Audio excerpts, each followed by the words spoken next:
C'est mystérieux, c'est ça qui te vient? Ça déclenche une perception. Waouh. Un goût s'exclait. Les portes de la perception, waouh. Bon, il faut que je fasse une petite interview, moi, quand même. Dites-moi, messieurs, dames, je peux vous interroger quelques secondes sur le cocktail, en général. Voilà, je vais vous poser une question. Je vais vous demander ce que ça évoque pour vous, la notion de cocktail. On vient justement de prononcer le mot mélange. Ouais. Le mélange. Il y a des centaines de produits, des dizaines d'acides, etc. Vous avez l'air de vous y connaître, vous êtes chimiste? J'ai fait un petit peu de chimie et j'admirais votre chromatographie. Je suis informée des résultats chimiques de ce que peut procurer ce cocktail-là. Donc, résultats qui ont été produits par un laboratoire du CNRS, je tiens à le préciser. Exactement. On va faire une belle interview, regardez, on va se mettre ici, comme ça, vu que vous dites des choses intéressantes en plus, parce que vous connaissez la chimie, bah, du coup, pourquoi se priver d'avoir un bon son et tout ça? On va se mettre par ici. Attendez, parce que moi je suis une nana. Je vais vous repoudrer le nez. Bah c'est ça. Hop, alors, là c'est super, comme ça moi je vous vois, je me vois de 3/4 et avec ça je peux vous voir en face. Et puis tout est déjà branché. Alors, où sommes-nous? On est à la descente de l'escalier authentique de l'hôtel C2 où justement on peut admirer notre nouvelle exposition. Et donc ce soir vous accueillez un événement privé. Qu'est-ce qui se passe ce soir? Alors ce soir on a fait donc un partenariat avec la semaine de la pop philosophie pour mettre en avant un cocktail qui s'appelle le Pop Philosophe, créé par Laurent de Sutter avec le soutien de notre barman, et faire une conférence sur le cocktail en général et faire ensuite la dégustation de ce cocktail. Monsieur, vous étiez en train de m'expliquer que le cocktail était une notion qui était très différente de celle de vin. Voilà. Alors en quoi est-ce différent? Donc alors je reprends ce que je vous ai dit. Le vin est un produit dont la très longue maturation, très complexe, etc. Finalement, à la fin de son, je ne sais pas comment dire, de sa fermentation, etc. C'est un complexe de produits considérable, mais quand on le boit, alors je sais que les œnologues ont un vocabulaire très très précis, mais qui ne renvoie pas directement à cette composition très très complexe. Donc la composition vient du produit lui-même et de son évolution. Vous voulez dire que la sémantique qui est utilisée est plutôt métaphorique, et elle ne se rapporte pas aux éléments chimiques qui se trouvent à l'intérieur. Voilà, alors qu'un cocktail, on choisit les éléments qui le composent, même si les éléments qui le composent sont eux-mêmes issus d'une certaine complexité. Est-ce que vous pensez que le cocktail et le vin, ça peut être comparable? Ou est-ce que c'est deux territoires complètement différents?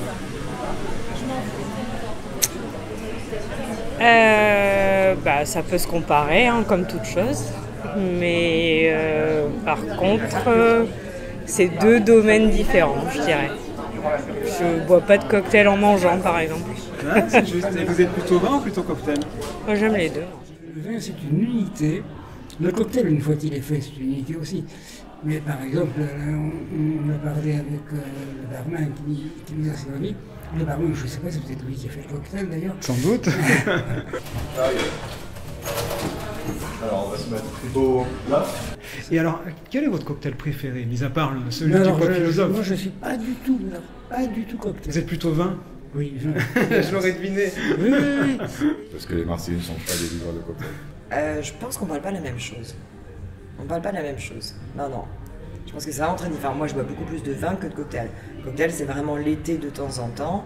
Mais du vin, non, du vin, j'en bois. Vous voulez dire que le vin est plus noble que le cocktail? C'est pas une question de noblesse, c'est une question déjà de degré d'alcool, d'effet de l'alcool.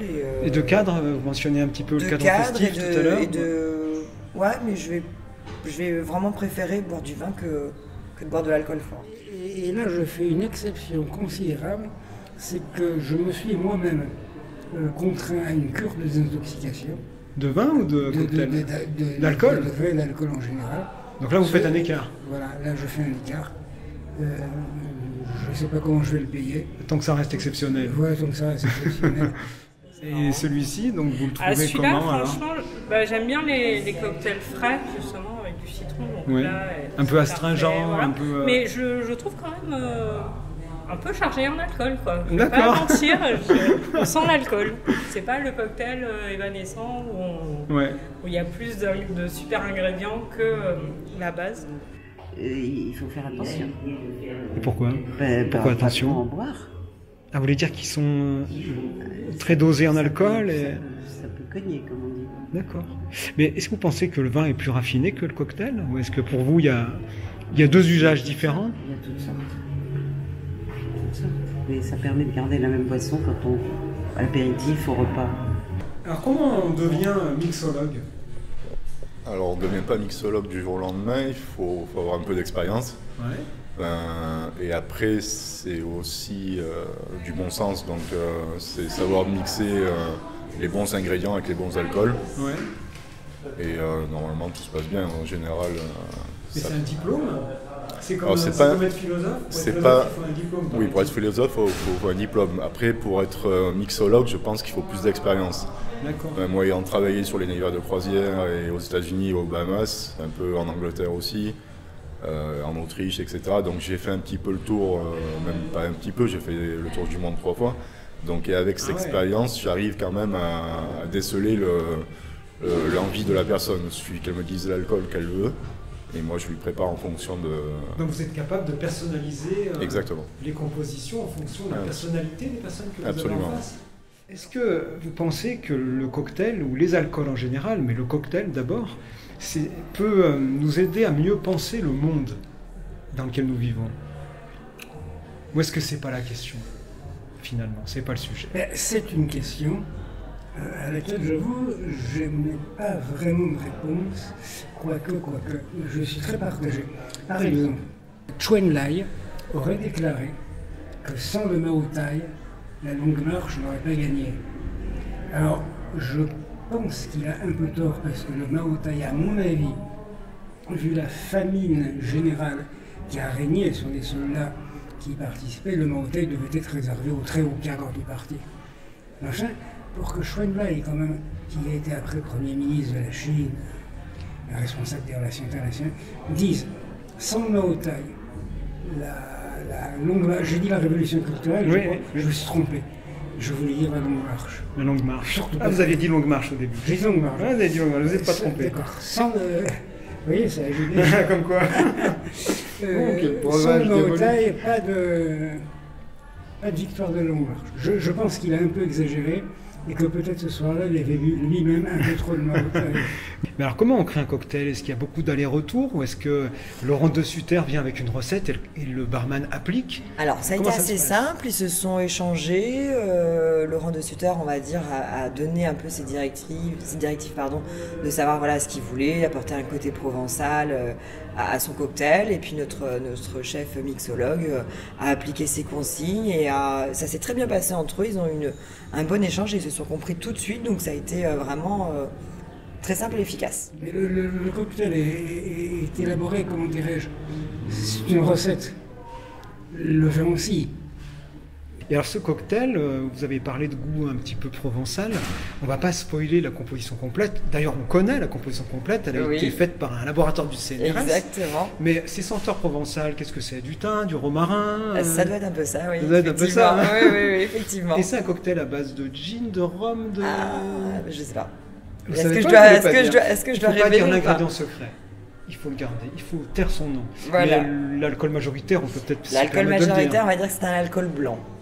D'accord. Genévrier, peut-être. Vous l'avez cité. Vous n'en direz pas plus, je l'ai cité. Quand j'ai dégusté la première version du cocktail, puisqu'elle a été réajustée, hein, ça a été une collaboration avec Jacques Serrano, Laurent de Sutter, Fatih, qui fait Vous voulez partie dire de que la notre équipe. recette n'a pas été fixée une fois pour toutes? Il y a eu une sorte de travail, des allers-retours qui ont été faits Oui, entre tout à fait. les créateurs? Oui, tout à fait. D'accord. On a été, il y a eu des échanges téléphoniques parce que M. de Sutter a voulu donner quelques directives. Il voulait que le cocktail représente la Provence, la Méditerranée. Donc il y a du thym, j'imagine, ou du romarin, Il y a quelque du chose comme ça. thym, il y a du thym. Il y a un sirop de thym fait maison. D'accord. Alors, tout dépend, parce qu'on peut mettre aussi des essences, donc qui sont plus simples, je dirais, chimiquement, que le vin. Est-ce que c'est un cocktail à base de gin, de rhum? À base de gin. De gin. Je vous dis tout. Mais Je peux dévoiler. J'essaye de deviner. Mais Je vous t'ai l'avez- dit que c'était du gin. C'est du gin. Il y a jus de citron jaune, jus de citron vert. Il y a du citron jaune frais, du citron vert frais. Alors, faut pas tout spoiler. Surtout qu'il y a un ingrédient secret. On m'a dit qu'il y avait un ingrédient secret. Ah. Vous le saviez? Je connais tous les ingrédients, donc oui, je dois le connaître. Pour vous, il n'y en a pas de secret. Voilà, il n'y a pas de secret. Bon, on va garder un ingrédient secret, on va pas le dire. D'accord. Donc des agrumes, principalement des agrumes, des senteurs de Provence, Oui, du gin oui. et un ingrédient secret dont on taira le nom. Allez, parfait. Du basilic aussi. Il y a du basilic. Et ensuite, comme tout long drink, il est allongé avec du ginger beer. Je n'avais pas bu la seconde quand je suis... Ça décloisonne. Ça décloisonne à mort. Alors nous sommes au C2 ce soir et il y avait un événement assez particulier, une sorte de cocktail entre la philosophie et les cocktails. Est-ce que ça vous parle ça? Alors c'était une soirée pop philosophe. Ouais. Après la philosophie c'est pas trop mon truc, moi je suis plutôt philosophe mais en cocktail. Mixologue, c'est comme ça qu'on appelle ça? Exactement. Est-ce qu'on peut aller plus loin que la surface de la boisson ou est-ce qu'on peut... On peut toujours aller plus loin que la surface de la boisson. On pouvait comparer tout à l'heure. Vous êtes facile à vivre, vous. C'est ça. On peut aller plus loin que la surface de la boisson. La preuve, on a pu en parler. Quelqu'un a pu en parler pendant une heure, moi peut-être pas. Mais... Est-ce que si vous aviez eu un professeur comme Laurent de Sutter pour vous enseigner la philosophie, vous auriez été fâché avec la philo, comme vous m'aviez dit tout à l'heure? J'aurais été... Là, il m'a réconcilié. Ouais, c'est joyeux. C'est joyeux. Alors vous aviez cette impression que la philosophie c'était plutôt triste, Ouais, c'était solitaire. et poussiéreux, on pourrait le dire? Bah, on aurait eu envie d'avoir plus d'échanges que de la philosophie. Et on a l'impression que les philosophes, ils sont chacun dans leur... Ah, vous voulez dire c'est désincarné finalement? C'est un petit peu... Peut-être, ouais, un petit comme ça. Vous avez déjà fait de la philosophie ou pas du tout? Je pense en première, seconde, je sais pas, on commence quand en seconde? Seconde, Même en terminale, quoi, je crois. Voilà, ouais. Ouais. Vous avez aimé ou pas? J'ai eu 4 bacs. On va pas se mentir. Alors du coup, c'est là que ça va être intéressant. J'ai eu 4 bacs. Madame a eu 4 bacs. Alors, qu'est-ce que vous avez gardé de la conférence? Est-ce qu'il y a une notion qui vous a marqué? Je me suis dit, si j'avais eu un prof de philo comme ça, peut-être que j'aurais écouté à l'école.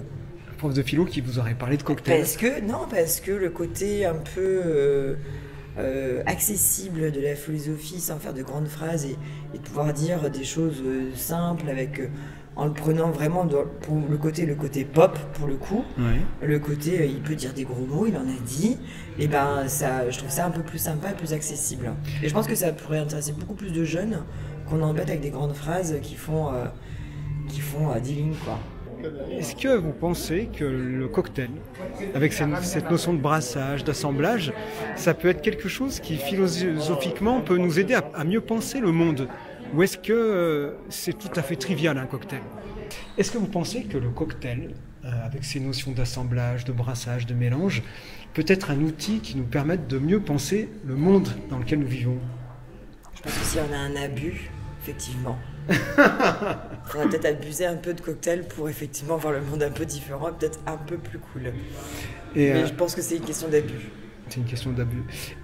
Et dans une ville comme Marseille, qui est très hybride, en fait, qui est cosmopolite, est-ce que le cocktail n'est pas en résonance un peu avec la ville? Bien sûr. Oui, d'ailleurs, il y a une exposition à Marseille en ce moment qui s'appelle Objets migratoires, Ouais. qui est un parallèle avec les migrations. Ouais. Et c'est absolument passionnant parce que ça parle de tout ça et ça ouvre des portes de tous les côtés avec des manières de traiter les choses. C'est passionnant. Quand quelqu'un rentre dans votre bar et qu'il soit de n'importe où, qu'il soit du Panama, du Canada, d'Afrique du Sud ou de Nouvelle-Zélande, si vous demandez un cocktail, il faut savoir le faire.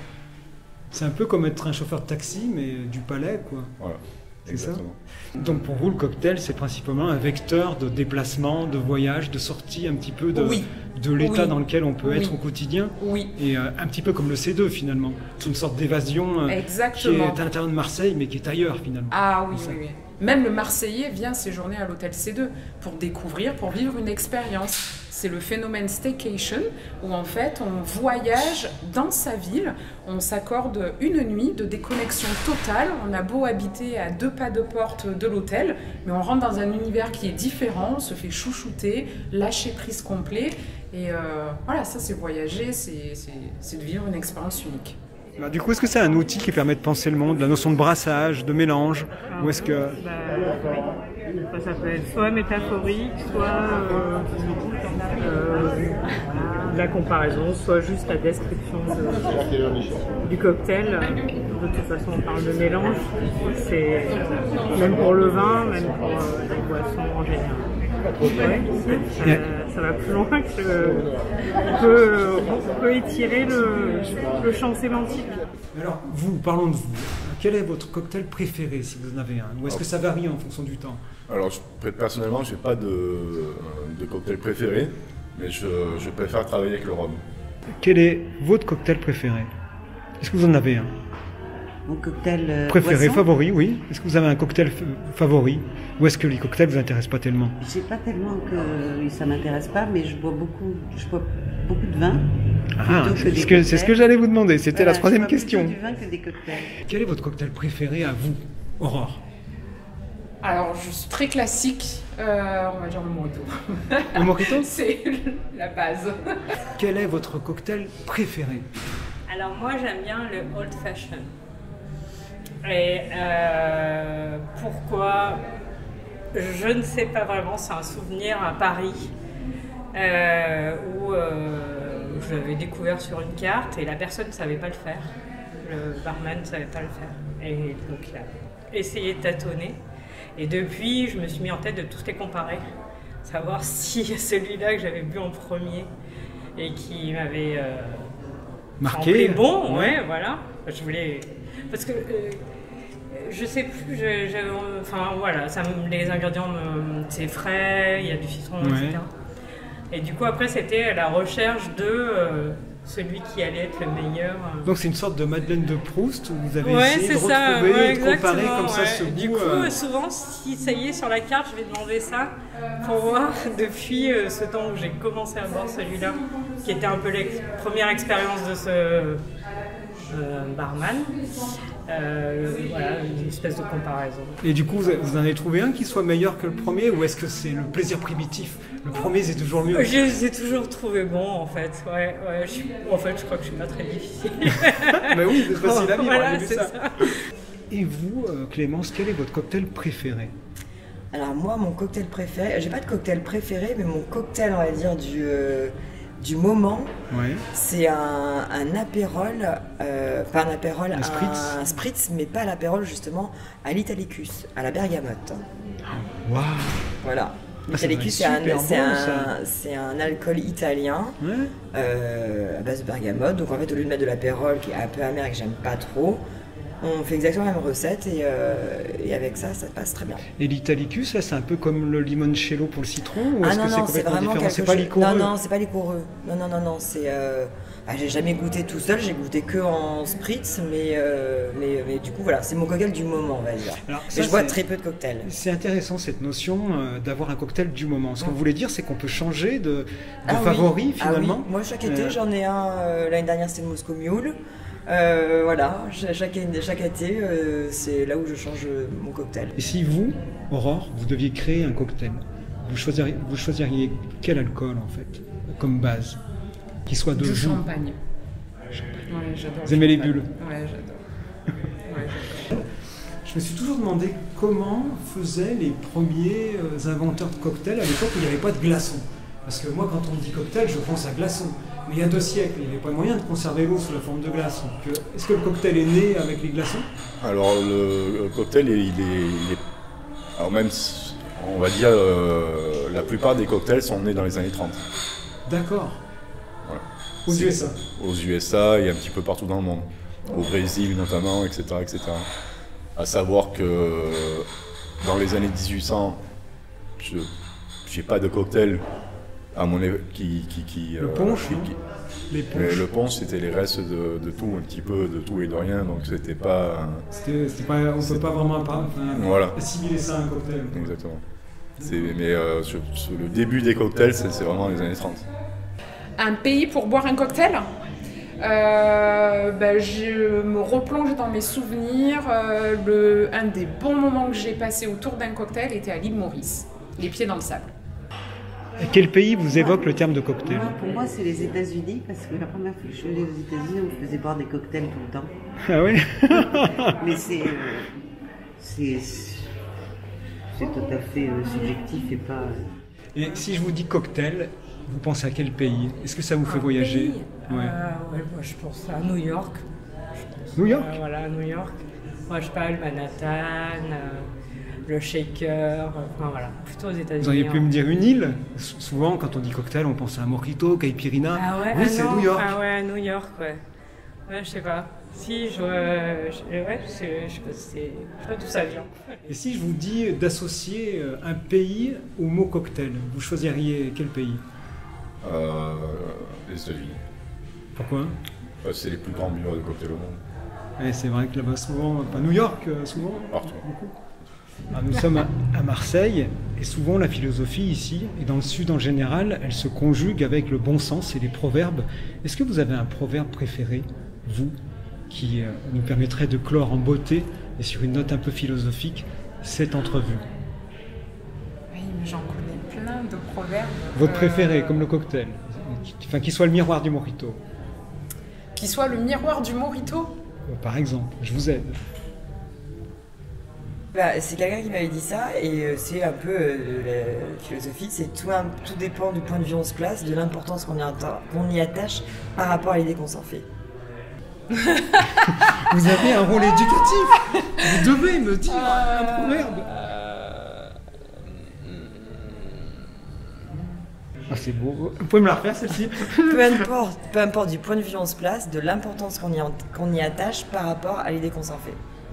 Prendre les choses comme elles viennent, c'est un proverbe ça ou pas, non? Ouais, si. Oui. C'est carpe diem. Oui, voilà. Take it easy.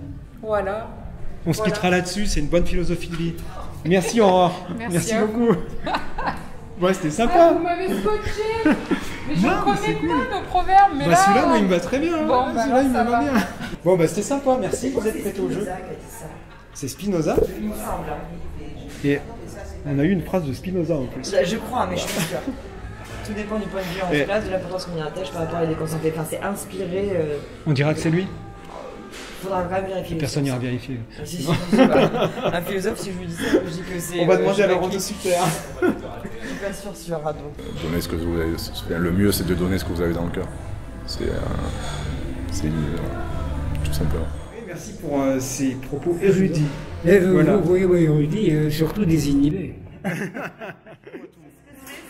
Cette caméra accrochée au téléphone. Alors c'est une caméra de drone et ça permet de filmer en 4K sans trembler. C'est-à-dire que même quand j'essaie de trembler, ça tremble pas. On a vu ça? Donc en fait on peut bouger dans tous les sens. Et puis je peux... C'est une caméra de drone en fait.